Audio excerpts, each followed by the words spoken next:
Hello friend, आपण केलेलं आहे गॅस चालू. त्याच्यावर ठेवलेले कढई.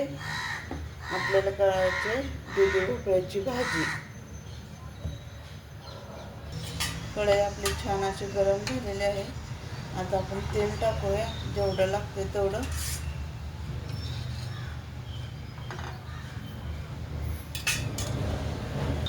तेल गरम झालेलं आहे. आता जिरे आणि मोहरी टाकून घेऊया.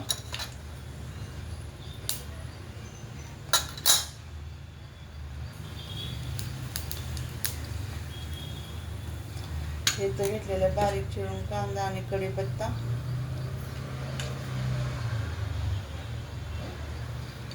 लगेच टाकूया कढीपत्ता आणि कांदा पण टाकून घेऊया.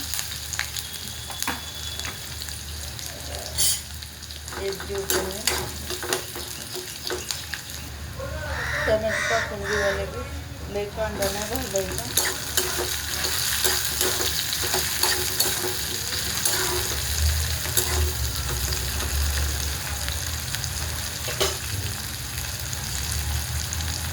थोडीशी हळद पावडर टाकूया. एक जीव करूया. थोडासा गरम मसाला टाकूया तेलामध्ये.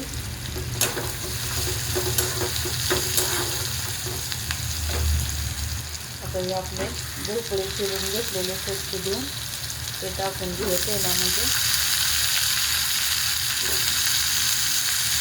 आपल्या आवडीनुसार चिरायचं.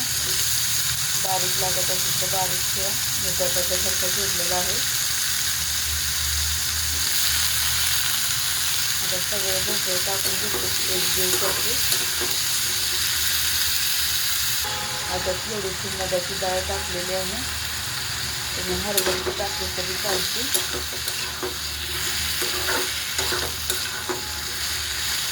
हरभऱ्याच्या डाळीला थोडंसं भिजवावं लागतं एक 10 मिनिटासाठी.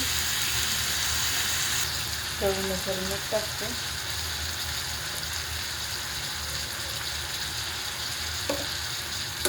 एक जीव करते परत एकदा आणि आता झाकण ठेवते. आता आपण झाकण ठेवून घेतलेलं आहे वापरण्यासाठी. आता उघडून पाहूया. आपला छान असा भोपळा वापरलेला आहे. पाहून घ्या.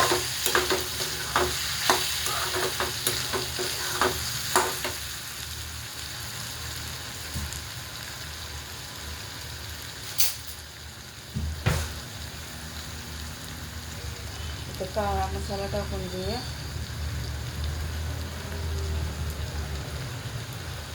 परत एक जीव करूया.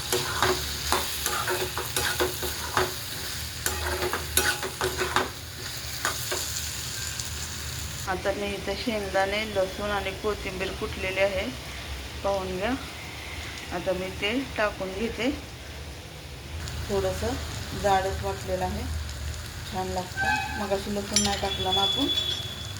हे शेंगदाण्यामध्ये कुटण्यासाठी नाही टाकला. जेवढा लागतो तेवढा कूट टाकलेला आहे. थोडासाच टाकायचा चवीनुसार.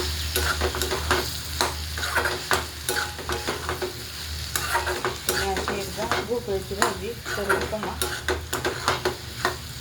छान लागते. त्या पद्धतीची आपली भोपळ्याची भाजी तयार झालेली आहे खाण्यासाठी. आवडला तर लाईक करा, शेअर करा, कमेंट करा. धन्यवाद.